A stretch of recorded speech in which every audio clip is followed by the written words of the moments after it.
설날에 잘 먹고 힘을 내서 찬양 소리가 훨씬 더 우렁찼습니다. 다시 한번 박수. 할렐루야.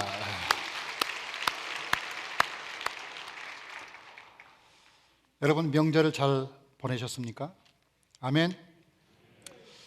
어떤 가정에서 시골에서 그 가정은 자녀들이 별로 부모님을 잘 안 찾아와요. 그래서 항상 명절이 되면 그 아버지가 화가 나는 거야.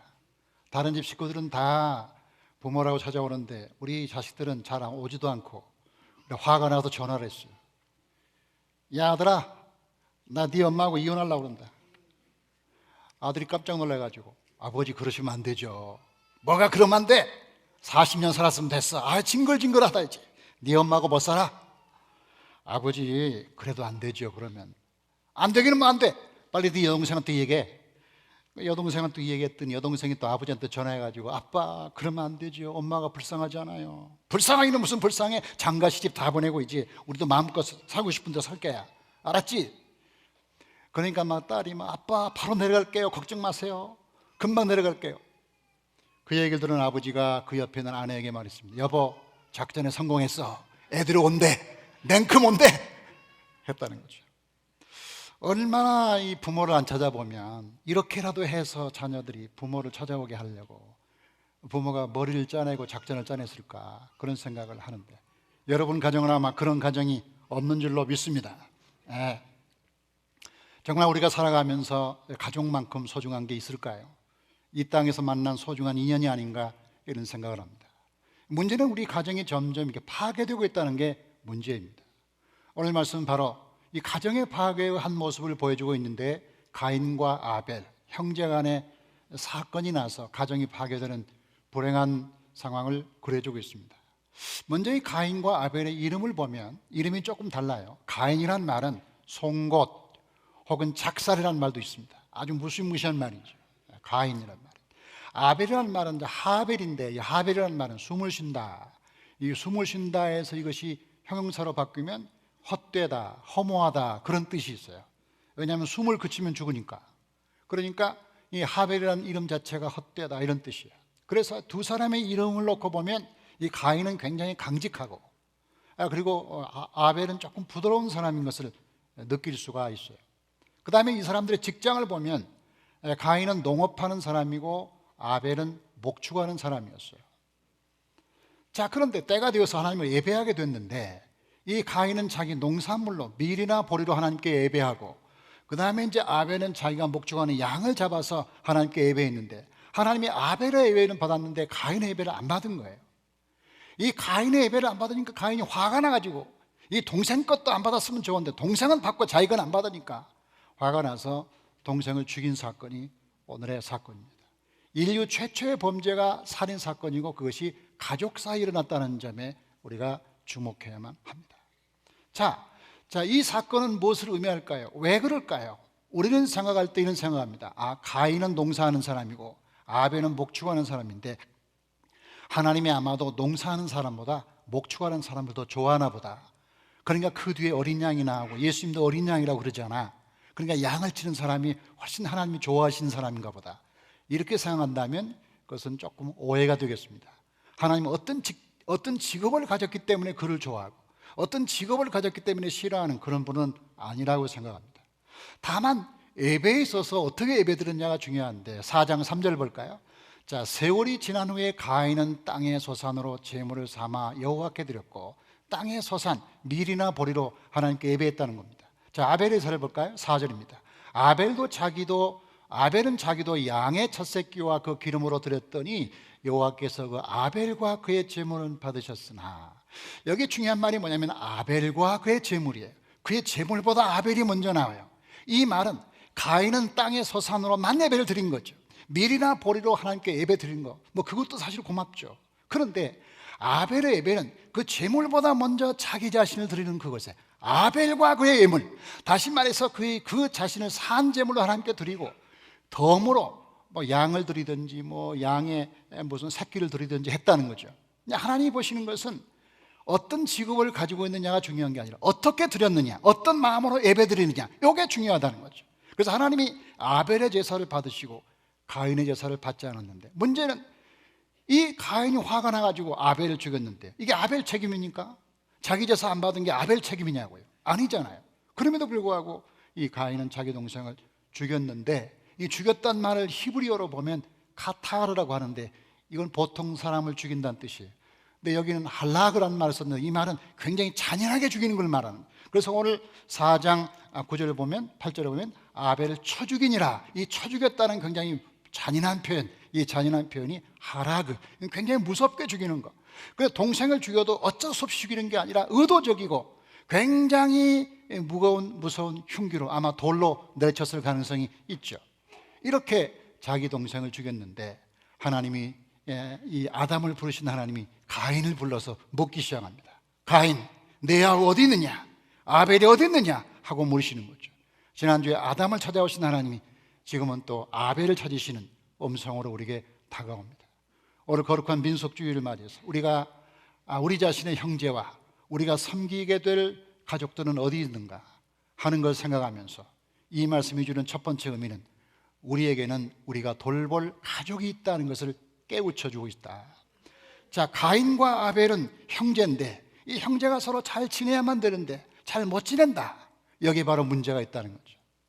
우리가 가족들로부터 많은 사랑과 은혜를 받고 자랐는데 은혜를 받은 것으로 만족하는 게 아니라 우리가 어떻게 우리 가족들을 돌볼 것인가, 이런 데까지 우리가 가야 되겠다는 거죠. 작년 11월 달에 제가 어떤 어머니의 유언이라는 것을 읽고 큰 마음의 감동을 받았어요. 이 어머니는 40세 초반에 남편을 잃고 35년 동안 남편 없이 일녀 삼남을 길렀던 것 같아요. 금이야 오기야 그 자식들을 정말 희생과 헌신으로 다 기른 다음에 79세가 되어서 난소암으로 그 어머니가 돌아가셨는데, 돌아가시기 전에 이런 편지를 남겼습니다. 자네들이 내 자식이었음이 고마웠네. 자네들이 나를 돌보아줌이 고마웠네. 자네들이 세상에 태어나 나를 어미라 불러주고 젖물려 배부르면 나를 바라본 눈길에 참 행복했다니. 지압이 일어 세상 무너져 험한 세상 속을 버틸 수 있게 해줌도 자네들이었네. 병들어 하나님 부르실 때 곱게 갈 수 있게 곁에 있어줘서 참으로 고맙네. 자네들이 있어서 잘 살았네. 자네들이 있어서 열심히 살았네. 딸아이야 맏며느리 맏딸 노릇 버거웠지? 큰애야 맞이 노릇 하느라 힘들었지? 둘째야 일찍 어미 곁 떠나 홀로 서느라 힘들었지? 막내야 어미젖이 시원치 않음에도 공부하느라 힘들었지? 고맙다, 사랑한다, 그리고 다음에 만나자. 2017년 12월 엄마가. 우리 어머니들의 마음을 우리는 대충 알지만 그래도 이 편지를 통하여 지금 내일 모레 죽어가면서까지 자식들을 하나하나 챙기고 고맙다고 말하는 그 어머니 마음은 어떤 마음일까? 제가 어머니가 안 돼봐서 잘 모르겠지만 조금 이해가 되는, 그리고 마음에 왠지 슬픔과 아픔이 있는 그런 느낌으로 저에게 다가왔어요. 어떤 사람인들 그렇게 키우지 않은 사람이 어디 있겠습니까? 여기 있는 모든 우리의 부모님이 그렇게 키운 거죠. 근데 문제는 우리가 그 부모를 잘 돌보고 있는가 하는 문제는 또 다른 문제라는 거죠. 많은 은혜를 받았지만 우리가 그들에게 그 은혜를 잘 갚고 있는가 하는 것은 또 다른 문제라는 거죠. 이 편지가 나오는 무렵에 또 하나의 마음 아픈 사연이 전해져서 제 마음이 참 아팠는데, 이건 노르웨이에 입양 간 한 사람의 얘기예요. 노르웨이에 8살 먹은 아이가, 핏덩이 그 아이가 노르웨이에 입양이 돼서 갔다가 33년을 살고 40이 넘어서 자기 조국이 그립고 부모가 그리워서, 너무너무 그리워서 5년 전에 한국으로 돌아와서 자기 고향으로 생각되는 김해라는 곳에 가서 5년 동안 자기 부모를 목매어 찾았습니다. 그러나 이 사람은 결국 부모를 찾지 못하고 쓸쓸히 여관방에서 죽었는데, 사람들이 여관문을 열고 들어가 보니까 반드시 누워서 하늘을 바라보고 죽어 있었고 그 주변에는 맥주병, 소주병이 널브러져 있었다. 너무너무 속상했어. 내가 그토록 그리워하던 부모를 만나지 못하고 죽는구나. 내가 우리 조국에 와서까지 우리 부모를 못 만나는구나. 이 생각하면서 너무너무 슬프고 속상해서 술을 먹고 아마 죽은 게 아닌가. 제가 그 얘기를 듣고서 어쩌면 내 동생일지 모르고 내 조카일지 모르고 그리고 우리 누나일지 모르는 이런 우리의 형제들이 사방에 흩어져서 부모 없이 살았구나. 우리가 그들에 대해서 아무것도 한 게 없구나. 그냥 우리 한 사람 사는 것에 만족했구나. 우리의 가족에 대한 책임이 무엇인가 하는 생각을 해보았어요. 여러분, 저는 누가복음 15장 읽을 때마다 사실 얼굴을 못 들겠어요. 왜냐하면 누가복음 15장에 보면 탕자 얘기가 나오는데, 이 탕자는 둘째 아들이죠. 이 둘째 아들이 아버지 재산 가지고 나가서 허랑방탕 다 창기와 함께 먹어버리고 거짓 신세가 돼서 돌아온 거 아닙니까?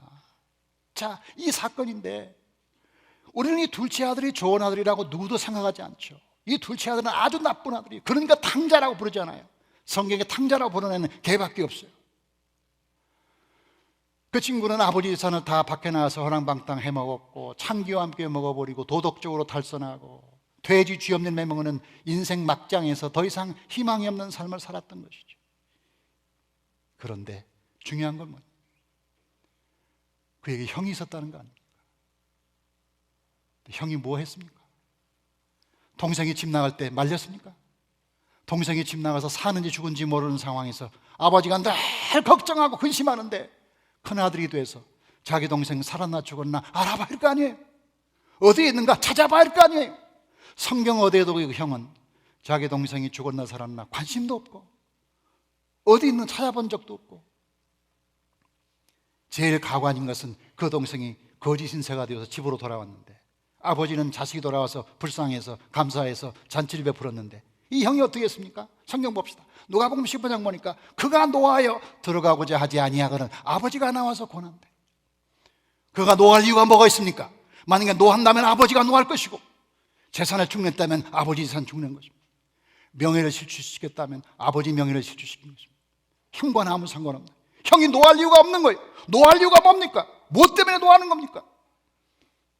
그런데도 불구하고 못난 형은 불쌍한 자기 동생이 돌아왔음에도 불구하고 환영은커녕 못 나빠져가지고 밖에 나가서 안 들어오겠다고 버티고 있으니 저는 가끔 그 모습을 볼 때마다 이게 내 모습이 아닌가, 내가 내 동생들, 내 형제들을 대하는 내 모습이 아닌가, 솔직히 그런 마음이 캥길 때가 참 많아요.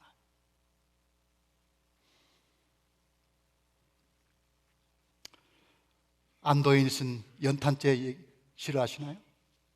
연탄재 함부로 발로 차지 말라. 너는 누구에게 한 번이라도 뜨거운 사람이었느냐. 여러분, 겨울에 나동거라 다니는 연탄재 우리가 발로 툭툭 차잖아요. 이 안도인이라는 시인은 그 연탄을 보면서 많은 생각을 했을 거예요. 그 연탄이 지금은 다 사그라져서 쓸모없는 그런 것이 됐지만 그 연탄도 한때는 뜨거운 불이었다. 이 연탄도 한때는 뜨거운 구들방을 뜨겁게 지펴서 다른 사람을 편안하게 했던 그런 기능을 했던 것이다. 그런데 너는 한 번도 남에게 뜨거운 적도 없고 한 번도 눈물 흘린 적도 없고 한 번도 다른 사람이 어려울 때 네가 손잡아준 적도 없으면서 연탄재를 발로 차? 너는 연탄보다 못한 놈이야. 그 얘기를 지금 시인이 하고 싶었던 거죠. 아마 자기 고백인지 모르겠어요. 우리 자신을 향하여 묻는 말씀이죠. 정말 우리 자신이 가족들로부터 많은 은혜를 입었다는 말만 하지 말고 우리가 어떻게 우리 부모를, 우리 형제를 섬길 것인가 하는 생각을 해보는. 그래, 잠언 말씀 보니까 뭐 어떻게 되어 있어요? 친구는 사랑이 끊어지지 아니하고 형제는 유급할 때를 위해서 낳느니라. 다 떠나지만 마지막까지 남는 게 형제 아닙니까? 마지막까지 남는 사람이 형제예요. 그런 분들이 다 되기를 주의 이름으로 축복합니다. 자, 내 아우 아벨이 어딨냐 물으시는 하나님의 음성의 두 번째는 우리가 책임질 이웃이 있다는 사실입니다. 자, 우리는 우리 육신으로 태어난 우리 형제와 자매를 돌볼 책임이 있을 뿐만 아니라 동시에 우리가 사는 이 세상에서 동시대에 사는 우리 시대의 사람들을 돌볼 책임도 있다는 것을 말해주고 있다는, 이렇게 보겠습니다. 여러분, 우리가 성경에 보면 구약에 율법이라는 게 나오는데, 하나님 말씀이죠. 신명기, 레위기에 많이 나오는데 그 율법의 많은 말씀 중에 중요한 말씀이 참 많은데 그 중에 중요한 건 뭐냐면 공동체에 대한 책임을 많이 강조하는 부분, 이게 있다. 그래가지고 어떤 지역사회에 가난한 사람이 있다.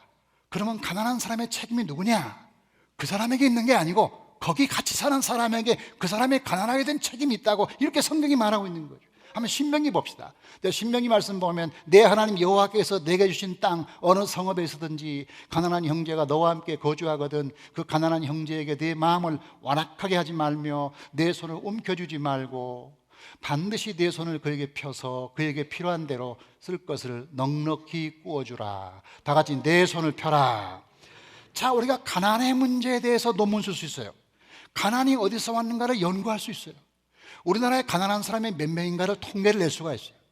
우리가 가난에 대해서 많은 얘기할 수 있지만 실제 가난한 사람에게 도움이 되지 않는다면 그 무슨 의미가 있겠느냐. 사실 가난한 사람의 원인의 책임은 본인에게 제일 많죠. 본인이 뭐 열심히 안 살았다든지 게을렀다든지 나태했다든지 부모의 재산 함부로 먹었다든지 해가지고 가난하게 된 거 아니겠습니까? 물론 뭐 전쟁 때문에 여러 가지 빚 때문에 가난하게 된 사회적인 책임도 있지만 어쨌든 가난의 가장 중요한 책임은 본인이 져야 되는 거죠. 그러나 이 본인이 져야 될 가난의 책임을 성경이 면제해 주는 것은 아니지만 성경의 관점은 그 사람이 가난하게 되었다면 그 시대에 함께 사는 너에게는 책임이 없는가 한번 생각해 봐라. 그 사람이 가난하게 되도록 너는 무엇을 했는지 한번 생각해 보라는 거죠.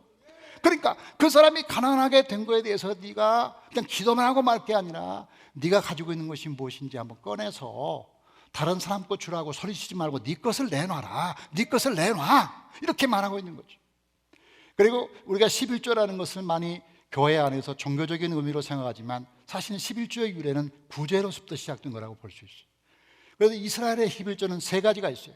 생활 11조, 이거는 1년에 한 번씩 소득의 10분의 1을 드리는 거죠. 생활 11조, 요즘 우리가 말하는 11조. 두 번째 11조는 성전 11조, 이거 성전을 유지하고 관리하고 예배 드리는 데 필요한 비용을 만들기 위하여 백성들이 또 한 번의 11조를 하는 거죠. 그러니까 성전 11조. 그 다음에 세 번째 11조가 있는데 구제 11조. 이 구제 11조는 가난한 사람을 돕기 위하여 매년 하기에는 부담되니까 3년에 한 번씩 11조를 또 내서 그것을 기금으로 모아서 사회적인 약자들을 도왔다, 이렇게 볼 수 있습니다. 자, 그러니까 우리는 10의 1을 하나님께 드리지만 구약시대 사람들은 23.3%를 하나님께 드렸다는 거죠. 10%는 생활의 11조, 10%는 성전 11조, 나머지 10%를 3년에 나눠내니까 1년에 33.3% 아닙니까? 23.3%의 소득을 하나님께 바친 거예요. 그러니까 지금 11조가 어렵다고 하면 구약시대 사람은 더 어려운 거예요. 그렇게 왜 냈느냐? 그것은 가난한 사람을 구제하기 위한 사회적 장치죠. 그 제도적 장치, 이런 걸 말한다, 이렇게 볼 수가 있어요. 그리고 더 나아가서 이 가난한 사람을 구제하는 사회적인 책임을 위해서 희년이라는 제도가 있었다. 희년, 50년 만에 한 번씩 오는 희년에는 세 가지를 했다. 남에게 빚을 진 사람은 전부 빚을 탕감해주고, 부채 탕감. 남의 노예가 된 사람은 전부 자기 집으로 돌려보내고, 노예 해방. 그 다음에 토지를 가난해서나 전쟁 때문에 남에게 뺏긴 사람은 토지를 원주인에게 돌려줘라. 토지 반환.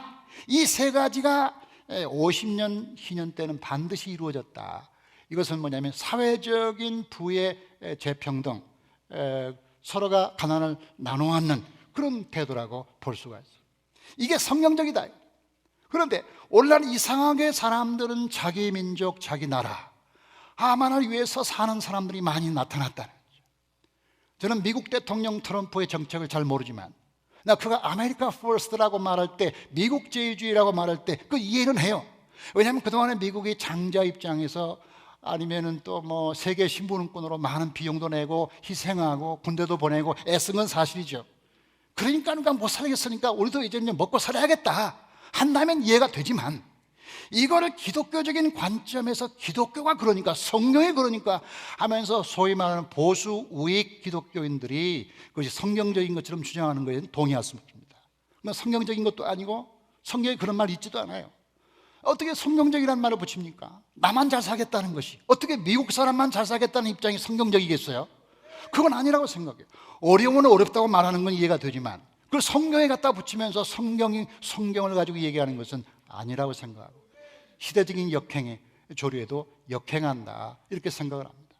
제가 우연히 2004년도에 오바마 대통령 되기 전에 연설한 것을 우연히 봤는데 큰 감동을 받았어요. 함께 보겠습니다. Belief that we're all connected as one people. If there's a child on the south side of Chicago who can't read, that matters to me even if it's not my child. If there's a senior citizen somewhere who can't pay for their prescription drugs and having to choose between medicine and the rent, that makes my life poorer even if it's not my grandparent. If there's an Arab American family being rounded up without benefit of an attorney or due process, that threatens my civil liberties.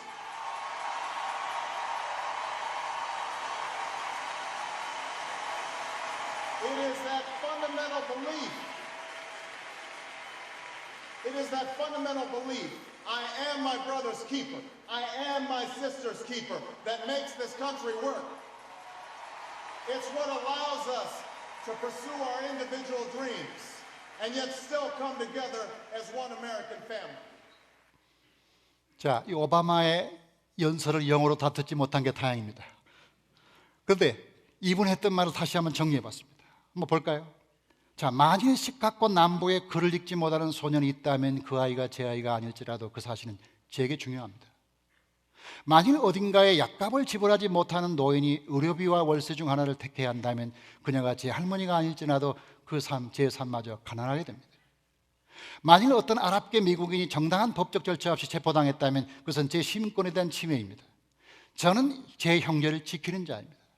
저는 제 자매를 지키는 자입니다. 이것이 바로 이 나라를 작동하게 합니다.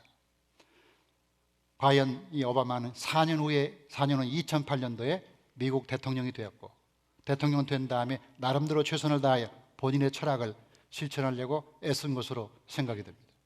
그 자신이 케냐 아버지, 가난한 아버지의 아들이고, 그 자신이 이민자의 아들이고, 그 자신이 가난하게 살다가 하와이에서 태어났지만 본인 자신의 삶을 비춰볼 때 내가 가난하게 된 것은 내 책임도 크지만 많은 사람의 도움과 사랑이 있었다 하는 것을 실천하게 된 거죠.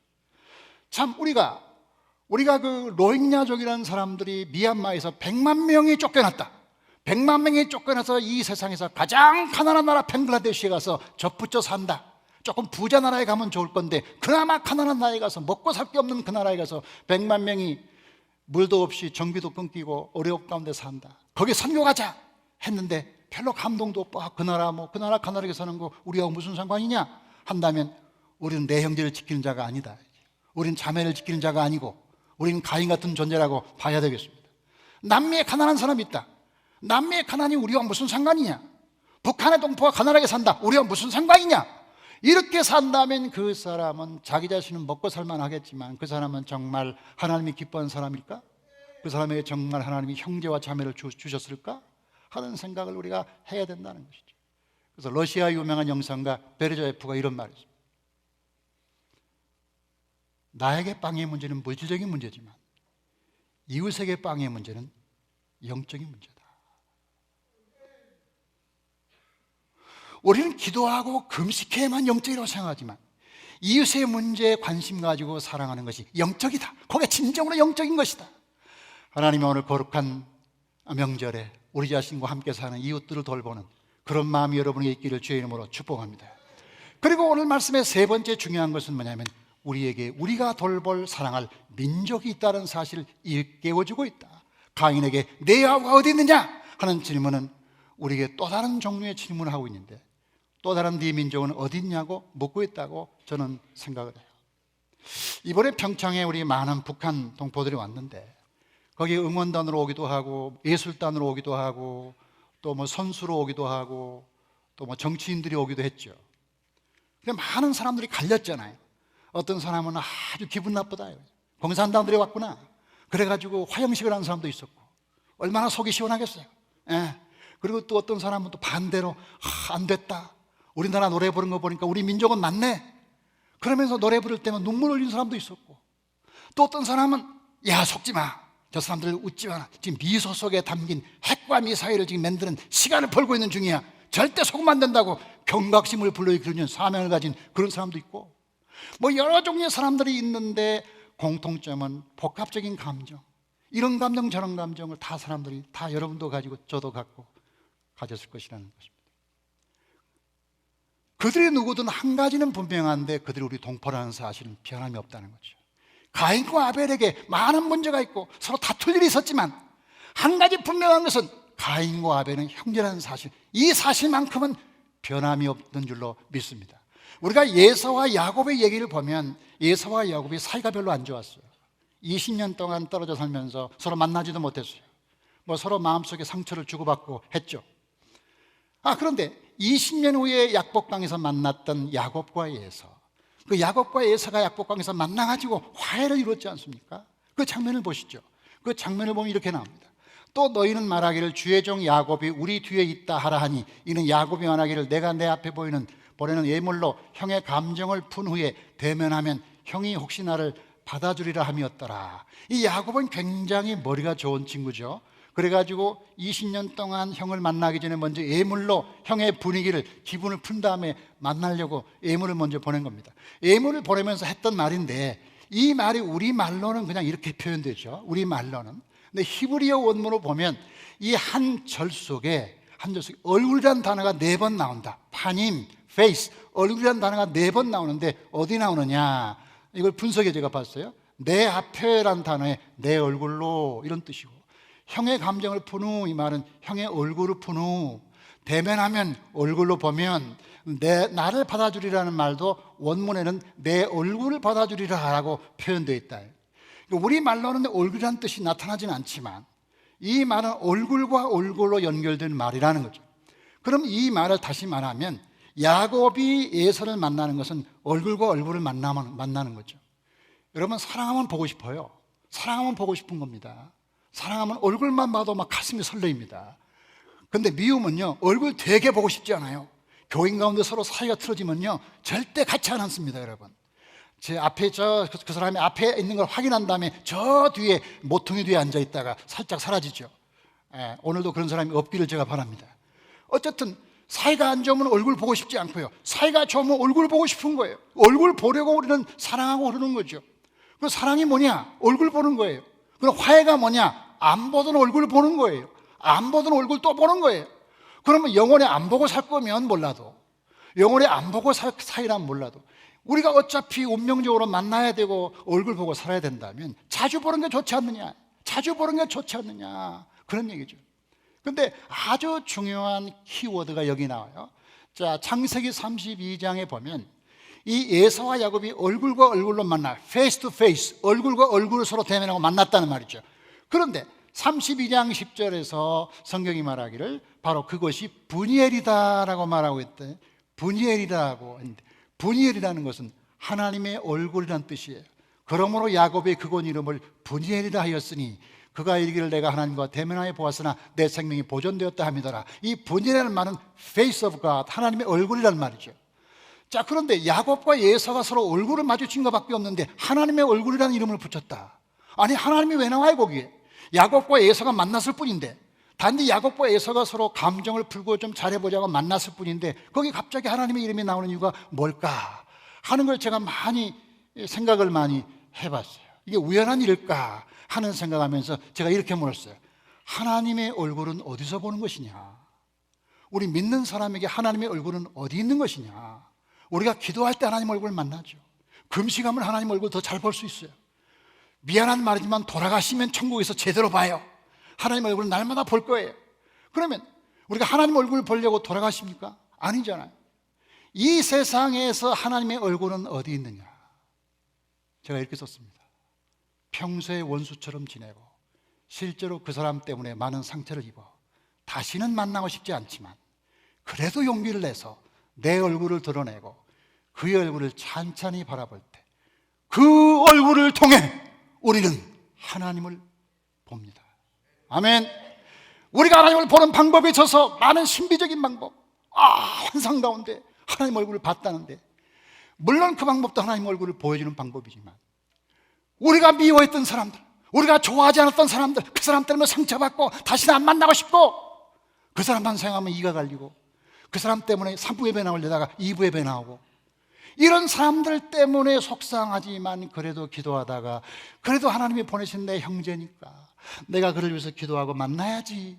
그리고 얼굴을 드러내서 그 사람과 face to face, 얼굴과 얼굴을 마주보는 바로 거기에 바로 분이엘, 하나님의 얼굴. 하나님의 얼굴은 신비적인 그 무엇이 아니라 내가 용서하지 못했던 사람들을 얼굴과 얼굴로 대면하며 찬찬히 바라볼 때 그 얼굴이 하나님 얼굴이 보였다.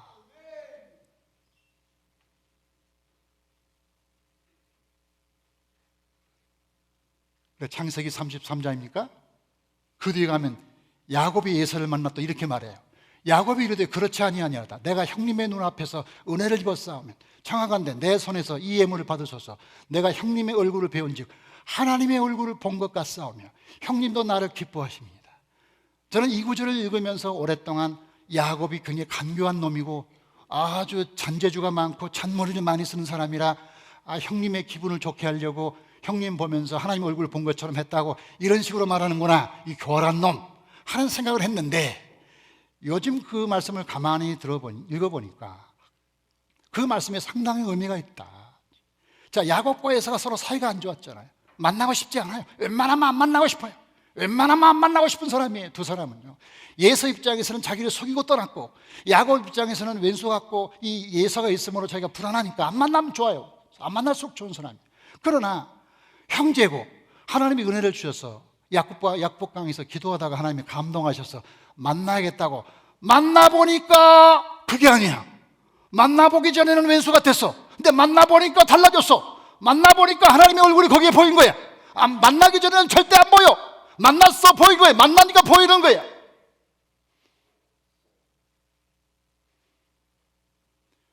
우리가 언제 남북 문제를 다 해결한다면 만나겠어요? 그렇잖아요. 우리가 언제 핵무기와 그 다음에 미사일 문제를 다 해결한다면 만나겠어요? 그런 날이 왔으면 좋겠어요. 저도 그거 다 해결하기를 만나지 말자는 거 아닙니까? 어떤 사람들은 언제 만날 거예요 그럼?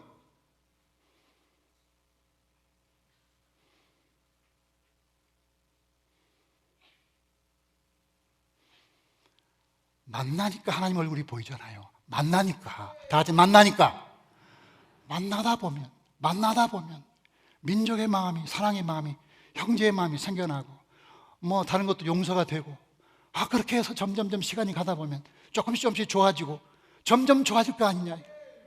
어떻게 그 사람이 하나님이 아니면 안 만나겠다고 할 수 있느냐. 그 사람이 모든 죄를 다 회개한다면 만나요? 당신도 죄인이면서 어떻게 그 사람이 다 모든 문제를 해결한다면 만나기를 바래. 그럼 만나지 말아야 돼요. 우리가 형제관계도 그래요. 형제관계도 살아가면서 완전히 100% 좋은 형제는 없어요. 서로 보이지 않는 앙금도 좀 있잖아요.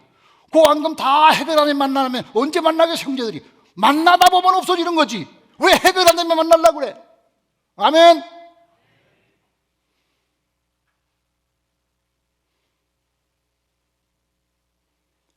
평창의 최고의 금메달은 윤석민이 같은 금메달이 아니라 남과 북이 하나 되자고 우리가 마음을 먹는 순간 최고의 금메달인 줄로 믿습니다. 만나다 보면 내가 마음이 기뻐지고 좋아지고, 사실은 예서 때문에 야곱이 그런 게 아니잖아요. 예서가 좀 부족한 건 맞지만 예서가 실수해서 야곱이 실수한 건 아니잖아요. 야곱이 실수하다 보니까 예서가 멀어진 거 아니에요. 모든 책임이 예서에게만 있는 건 아니잖아요. 야곱에게 더 큰 책임이 있잖아요. 남과 북의 책임이 북한에게만 있나요? 그렇잖아요. 우리 다 책임이 있잖아요. 우리 다 같이 공동적으로 책임이 있잖아요. 우리는 얼마나 기도했나요? 얼마나 기도했으며 얼마나 그들 위해서 사무치게 눈물로 기도했나요? 그렇지 않잖아요. 우리 마음에 미움과 증오와 적대심이 있잖아요. 여러 가지 이유로, 나름대로 정당한 이유지만, 그러나 어쨌든 그 적대심이 좋은 건 아니잖아요. 우리도 잘한 게 없잖아요. 뭘 잘한 게 있다고 그 사람들 다 회개할 때까지 안 만나겠다는 건가요? 그럼 언제 만날 건가요? 그렇잖아요.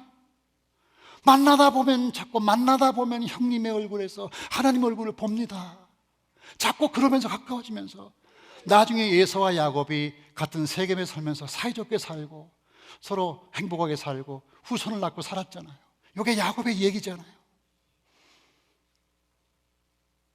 아름다운 주일날 우리 모든 성도에게 내 형제가 어딨냐 물으시는 주님 앞에 그래도 사랑할 민족이 있다는 게, 그래도 기도할 대상이 있다는 거, 그래도 앞으로 만날 대상이 있다는 희망이 있다는 게 얼마나 다행인지, 이 희망을 안고 아름다운 민속주일에 여러분과 주님이 함께 하시기를 주의 이름으로 축원합니다.